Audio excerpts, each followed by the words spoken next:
This one is for the boys with the booming system, top down AC with the cooling system. When you come up in the club, you be blazing. Hey everybody, photographer Patrick Jones back at it again, and today we're going to be talking about being tethered. We have the Sony Alpha A99 Mark II here with the jerk stopper from Tether Tools and the 15-foot HDMI micro to USB. 15-foot is important because when you're on set, you always need the distance, so always get the larger cable, trust me. And we're going to be shooting the United States Constitution Declaration of Independence, as well as the Smith & Wesson MP6 just for giggles. We need texture, and so that might be able to do it. So let's get into it. Why would you want to use tethering? Well, product photography. I do it for headshots. There's various reasons why. Maybe you have a director or an art director on set. Well, they want to see the model shots right away. This gives the ability to do that. So why Capture One and not fool around with Lightroom and all these hotspot folders and all yada yada yada? It's simple. Capture One does it natively. You plug it in, you press play. It's awesome, right? So, and we get live view. So let's go ahead and turn to the computer and take a look. So let's go ahead and open up Capture One. We're going to close the first dialog box when it opens up. So cancel, and then we're going to open a new session, and then we're going to title this session Knife. We're going to tell it to the video. I've created a folder on the desktop here, and we're going to go ahead and make sure just everything looks good. Everything does, and we're going to click OK. So now you'll notice how fast Capture One is. That's how fast it is. So let's go over the folders really fast. We got the folder pathways options. There's our capture folder. That's where all of our images are going to go.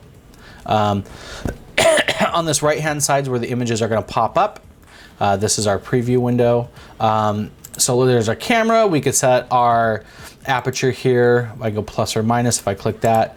F-stop plus or minus, click that. Exposure or flash compensation there, click that. ISO, metering modes, camera focus. We could change a lot of settings. And the cool part is, as we're shooting, let's say I take a first frame and it's underexposed, I can actually set my exposure up a bump in here like I were actually shooting, or I could just raise it. So either one works. White balances, all this stuff can be done right here inside of that. And I can also set up metadatas and keywords and stuff. So I really love it. Also overlays if we're shooting multiple, and I can use the Capture Pilot app, which I don't have the Capture Pilot. I do have the Capture Pilot app, but I haven't set it up. It's a little bit more challenging than just like Sony's Play Memories app, where you just kind of just click two buttons. You actually have to set up an inside server or a network that allows it to. It's a little more complicated. I haven't really dug into it too much, but I have done it once, and I had a mentor of mine in Colorado. He was watching a photo shoot as I was shooting headshots, and he was able to rate which ones that he thought were his favorites. So that was really cool. So let's get back to here. So there's our shutter button and our movie record button. How cool is that, right? So that's it. And then if we go over here to window, we can actually click live view. Live view means what it is. Look, you can actually see the live view, which I think is really neat. So that's the live view. I don't know. I guess I'm not the kind of person that wants that. You could zoom in. Let's see. Let me turn this off. Let's see. You could zoom in, and you can sample colors, and you can show stuff side by sides. But in this moment, I don't really need any of this. You also have that is, let's see, let's hover the mouse over. Alignment tool basically just puts up just a grid pad on it.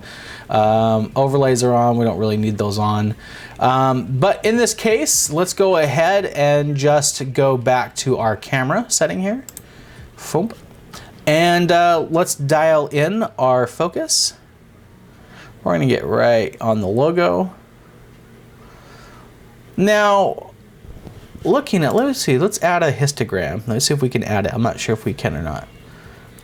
Let's see. Let's get out of live view. Hold on. Okay. Let's go to histogram. Oh, we won't see that until we take a shot. So let's go ahead and just click the button here.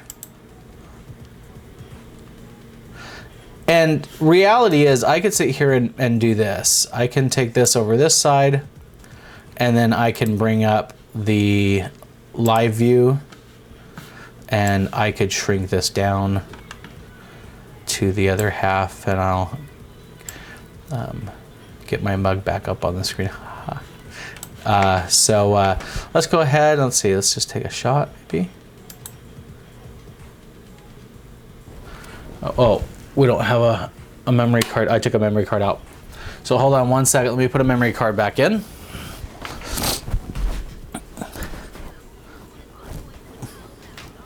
So what the new camera has, okay, I won't even do that. I'll change the setting.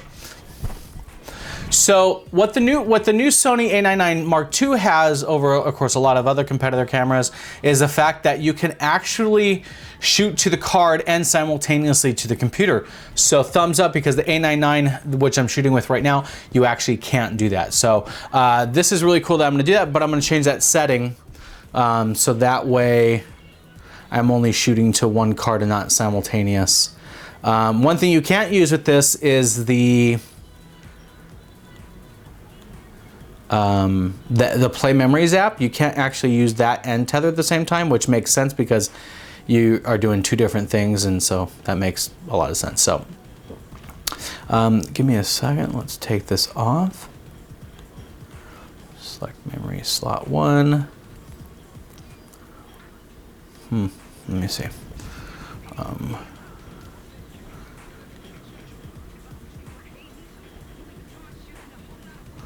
Okay, so there we go. Okay, so I was trying to click the shutter button here and it wasn't working, so that's the reason why there was no card in it. But let's go ahead and take a shot. There we go. So you'll see that our live view looks in fact like our shot. Now we're not seeing anything here, that's because, well, it's taking a second to show up. But there we go. So the live view looks identical, except for, of course, it's sharper because there's more detail in it. Let's go ahead and zoom in. We use P for our loop here, and see that we've got great detail in the logo, and that's pretty important. So let's shoot something a little color because that's really bland. Or why don't we get creative? Put the Smith & Wesson American on the Constitution here. So let's go ahead and do this. I'm gonna get my focus. Let's say I need some more focus. See how like my depth of field? It's either like I either want the Constitution or of the United States, or actually United States of Declaration of Independence. If I want those in focus, let's go ahead and change my f-stop value to, let's shoot at f8, which, let's go f11, which means we need to bring this up. I think I did it 4, which is 1 in the third stop. So 1, 2, 3, 4. That brings us back to about where we were. Let's see, what did I do that? Let's see, 1, 2, 3, 4. Yeah. So, so there we go. So we're about the same exposure we were last time. We've got a nice little camel hump here. So let's go ahead and take a shot. Looks a little. I'm also shooting at 1/8 of a second because I'm on a tripod. So just in case you're wondering, I definitely like 1/4000th of a, or ISO 4000. There we go. So now we've got the Constitution of the United States all in focus. It takes a second. There is a little lag. Not really sure why, but here we go. Looks pretty rad. That's how easy it is to tether and to change your settings right here in your screen. If I wanted to take my ISO and be just ridiculously stupid, let's say, let's go really ridiculous here. 16,000. We could take our shutter speed here and get that back up. 3, 1, 2. So 1 2/3 stops. And then we're gonna, yeah, I like that. We're just gonna take a shot. Boom. So 1 1000, 2 1000, 3 1000, 4 1000, 5 1000, 6 1000, 7 1000. It takes about 7 seconds to get it to transition over, but so not bad. A little bit more because everything changed. The dynamic range changed, the colors changed, so our hump's not our hump anymore. So, but overall, great image. That's actually amazing, like looking. So, and again, if you want to loop, you just press P. Go in here to see the T, and the S. See all that texture in the paper, really cool. If you want to change the parameters of your loop, click your loop up here, hold down, P right there, and then you can decide the loop size and loop zoom.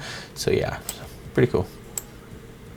So there it is right now. That's pretty much a pretty simple video. I really hope it helped you to understand that tethering is a great option. I tether every single session I do between modeling and headshots or photography, products or food or anything I try to do. So, so if I'm not handheld shooting, I'm tethering. You can get an iFi card for these, but I'm not sure what the compatibility to be able to translate this over into like Capture One or not. I haven't played with that yet. So if you know, let me know in the comments below and maybe I'll pick one up to do a review on it. So for now, I'm photographer Patrick Jones. See you later.